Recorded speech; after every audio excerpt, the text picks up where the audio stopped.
O que ficou foi o sentimento de frustração. Frustração não só porque a gente foi superior todo o jogo, mas porque a gente tinha uma vitória em mãos. E mais uma vez a gente deixa ela escapar por uma atitude imbecil de um jogador que está acostumado a entregar jogos, fazer gol contra.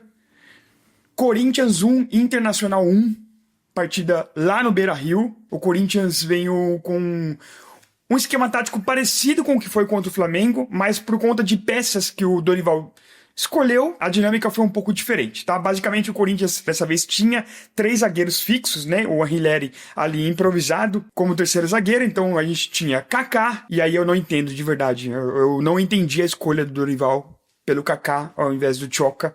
Não sei se o Tchoka tava com uma carga física elevada, não sei se ele tava com um problema, enfim, perto de romper, se tinha algum problema físico que poderia ser prejudicial, colocá-lo novamente para jogar. Acho difícil, porque o Tchoka não é um jogador que vem tendo minutagem a ponto de estar próximo de uma lesão. Ele escolheu o Kaká. Então a gente jogou ali na linha de 3, Kaká, Gustavo Henrique e o Anrileri, e os laterais dessa vez novamente diferente, ao invés de colocar o Bidu, ele colocou o Hugo. Aí eu entendo, o Bidu vinha tendo uma sequência bastante desgastante, jogou muito bem contra o Flamengo, tem sido acionado bastante ali no setor defensivo e ofensivo do Corinthians, então eu entendia a não escalação dele. E novamente o Corinthians tinha esse esquema de 3 zagueiros e 2 laterais que indicava que o Corinthians com a bola ficaria no 3-5-2, como foi escalado, mas sem a bola seria basicamente um 5-3-2, né? Os laterais voltavam e aí o Corinthians formava aquela linha de 5, ao contrário do jogo contra o Flamengo, o Ranieri não precisava voltar, então o Ranieri foi ali o primeiro volante.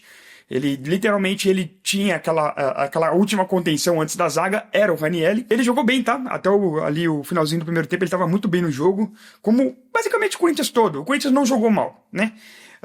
Então aí o Dorival colocou o Ranieri de primeiro volante e ele colocou o Rian, ao contrário dos demais jogos. Novamente, provavelmente pela carga intensa que o Maicon vinha tendo, atuando em todos os jogos.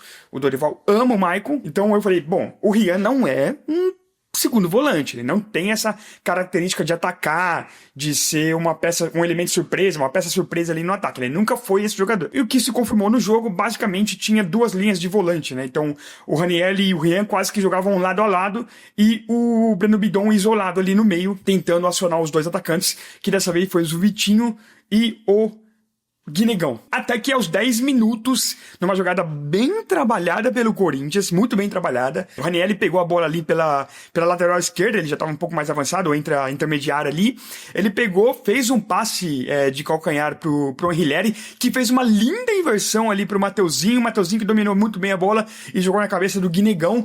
Corinthians 1-0 contra o Internacional, vindo de uma derrota, pro Flamengo, bastante dolorosa pela maneira como foi, e indicava que o Corinthians poderia brigar ali pelo menos por um empate, já que tá jogando fora, mas a vitória era necessária, a gente entende o momento do clube, era importante que a vitória viesse. E aí aos 25 minutos, com um jogo mais equilibrado, né, novamente o Corinthians teve uma chance de gol, que na verdade foi convertida, né? Após um lindo passe ali do Breno Bidon, que novamente jogou bem. Eu vou falar do Breno Bidon novamente nesse pós-jogo aqui. O Breno Bidon lançou o Hugo, que avançou, foi levando a bola, e aí num último recurso, depois de ter adiantado bastante, ele chutou bem parecido com o que foi o gol do Yuri Alberto contra o Palmeiras, aqui na Arena Corinthians, né? Que o Everton tentou sair, aí o Yuri Alberto viu que o Everton já tinha passado por ele e chutou meio que o Yuri Alberto não tinha caído naquele lance, mas foi parecido nesse sentido, né? Antes de ver o replay, obviamente, estava tudo legal, um gol legal, mas foi impedimento e infelizmente o gol foi invalidado.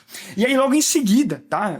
Depois do gol do Hugo, o Kaká fez uma falta. E aí já indica... assim, é difícil falar agora, né? Depois que o jogo aconteceu, depois que a merda toda do Kaká já aconteceu, mas o Kaká, ele não é um jogador para trabalhar nesse esquema tático que o Dorival utilizou hoje. Ele tem sérias dificuldades quando ele não tem suporte de marcação, porque ele é ruim. E em seguida da falta, depois de um bate-rebate ali, a bola sobra pro Oscar Romero, não o nosso Romero, o outro Romero, então foi meio gol pra gente, já que é do mesmo sangue, né? Que o nosso Romero não faz mais gol, então quem acabou fazendo foi o Oscar Romero, e o VAR chama, indicando uma possibilidade de influência do Alan Patrick no jogo, né? No lance do gol, né? E aí o Corinthians termina o primeiro tempo na frente, com vantagem no placar de 1-0. E antes de começar o segundo tempo, eu queria falar um pouquinho do Breno Bidon. Fisicamente, o Bidon sempre acaba devendo pra gente, ele não tem porte físico, mas eu já comecei a reparar na evolução física do Bidon. Muitas jogadas que antigamente ele tentava utilizar o corpo como último recurso para ganhar bola ou para defender uma bola e perdia, por motivos óbvios, né? Atualmente ele não tem perdido mais. Isso aconteceu contra o Flamengo e aconteceu aqui também, por diversas vezes ali no meio campo ele tentava proteger a bola utilizando do jogo de corpo e sofria falta. Então o Breno Bidon me surpreende a cada jogo que passa, eu acho que ele evolui e o mais importante, Breno Bidon tem feito o que eu imagino que o corintiano no geral espera dele, que é se tornar cada vez mais um bom jogador de criação de jogadas. Cada vez mais ele tem tomado decisões mais incisivas e mais lógicas. É um jogador bom, tem evoluído bastante em criatividade e eu aposto bastante aí no Breno Bidon, principalmente quando a gente não tem o garro. O segundo tempo, física e tecnicamente, o Corinthians caiu bastante, principalmente porque o Breno Bidon ele voltou em outra rotação. Não voltou tão bem como no primeiro tempo, mas não tinha suporte, porque o Vitinho, e aí eu vou falar do Vitinho aqui nos 12 minutos, tá? O Vitinho, ele é inimigo do jogo. Ele matava completamente a jogada. O Mateuzinho fez um contra-ataque lá da lateral direita, lá do setor defensivo, até o ataque, tocou pro Vitinho e passou para receber de volta. O Vitinho dominou essa bola, voltou para trás e devolveu para o Kaká. Aos 20 minutos começam as substituições. Dorival entende que o Corinthians talvez precisaria de mais qualidade técnica para tentar matar o jogo. O que ele faz? Ele saca o Hugo e coloca o Bidu. Sinceramente, pouco mudou o jogo. O Corinthians continuou da maneira como estava jogando. Lá para os 30 minutos, mais ou menos, o Inter começa a melhorar. Aí o que o Dorival faz? Eu falei Dorival novamente. Sempre depois das substituições acontece alguma coisa. O Dorival foi lá e tirou o Ranieri e o Rian. Eu achei o Rian meio perdido. Defensivamente e ofensivamente ele fazia o feijão com arroz ali. Nada mais do que isso. Então ele colocou o José Martínez e o Maicon. José Martínez e Maicon, eles são jogadores mais ofensivos. Então eu imaginava que o Corinthians voltasse a contra-atacar, tivesse mais chances, e imagino que o próprio Dorival imaginava isso também, né? O Corinthians começasse a criar mais oportunidades de gol, o que não aconteceu. E aí, nos 35 minutos, tem aqui, ó, novamente o Vitinho atacou, né? O Vitinho, o inimigo do jogo. Toda vez que ele tinha oportunidade de voltar pra trás e parar um contra-ataque, ou parar uma jogada promissora do Corinthians, ele fazia. E aí, nos 35 minutos também acontece uma substituição. Bidon e o Guinegão saem. E aí, é uma opinião pessoal, não sei se foi essa a intenção do Dorival. Ali o Dorival, ele abraçou que a gente não faria mais gol. Então ele queria, de fato, segurar o jogo, porque o Romero tem essa característica. Ele é um jogador ofensivo, né, que joga ali na parte do meio de campo pra frente, mas que basicamente ele tem um poder físico muito forte pra segurar o jogo. E é isso que o Romero tentou fazer durante todo o final do segundo tempo. Até que...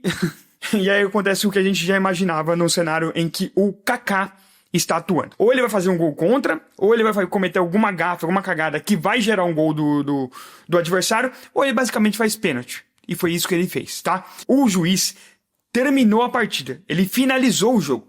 E aí todos os jogadores do Internacional foram lá reclamar que no último lance, num cruzamento ali pela lateral direita, o Kaká tinha puxado o Bruno Henrique. Na primeira imagem que mostrou ali na TV, eu assisti pela Prime Video, não dava pra saber porque não começava, não mostrava o início da jogada. E aí eu falei, gente, já acabou o jogo, né? Bola pra frente, ganhamos 1-0, vamos voltar pra São Paulo com 3 pontos na bagagem, é isso aí.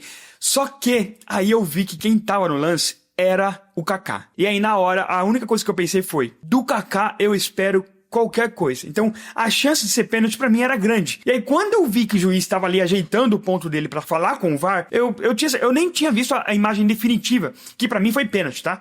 Você pode discordar, você pode falar, meu Deus, é só um H. Foi pênalti. Se fosse a favor do Corinthians, também seria pênalti. Basicamente, o Kaká pega o cara e tira. O Bruno Henrique, ele estava se projetando pra frente. Ele ia até a bola. E o Kaká finge ali que vai dar uma cabeçada, né? Puxa a camisa do Bruno Henrique e faz um pênalti. Foi pênalti. E mais uma vez, assim, o jogo termina com aquele gostinho amargo, como aconteceu contra o Flamengo. Só que dessa vez, como eu falei, menos puto. Eu tô mais frustrado com o resultado. É isso, Corinthians 1, Internacional 1. Já deixa o like aqui, compartilha esse vídeo com os corintianos que você conhece. Vamos ajudar o canal a crescer. Muito obrigado e até o próximo vídeo. Valeu,